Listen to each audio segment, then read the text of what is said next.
Floodwaters have receded along Black Creek in Clay County. Sky 4 flew over Black Creek today. This is a look from the air. The creek looks peaceful and rather pristine now, but it was only a week ago when the creek was ruining the people who lived along its lives. Channel 4 Scott Johnson joining us now live from Lake Asbury, where the receding waters of Black Creek have revealed even more flood damage, Scott? Yeah, Tarek, you can see the river level doesn't look bad, but look a little closer. Look what the river looks like right now. Then you've got the properties on the edge. Look at all this sand on a property that was all grass before. There was a lot of damage here that's going to take a long time to clean up. The river, if you look at it today, looks, well, normal. That's until you look beyond its banks and see the destroyed refrigerators, pianos, and wheelchairs, discarded outside homes. It never actually got in the house, but everything that was under the house, the hot water heaters, the well pump, insulation, and everything we had stored in both the workshops, and we lost all our vehicles.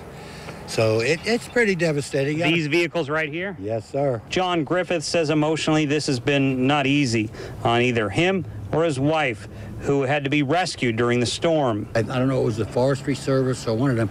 They took a boat and tied it up there to all the way at the handrail because the water was up to the top step. And then my wife is paralyzed, so they lifted her into that John boat and took us out to rescue here on the hill. Griffith's mother-in-law lives across the road and has it even worse. And she lost a lot. Everything.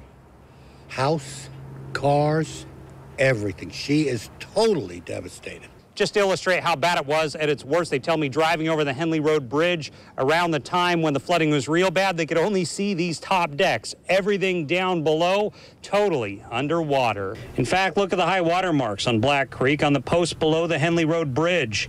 Jim Aldous lives on the water. He says it's still dirty and could be for a while. You say dirty, what do you mean? Is it a lot of dirt left over, sewage, or what kind of? I'm sure we have a lot of septic tanks that overflowed and got, I'm sure it's contaminated at this point. We gotta let Mother Nature do its thing and get it cleaned up for us. Now the question remains, will floodwaters ever come again?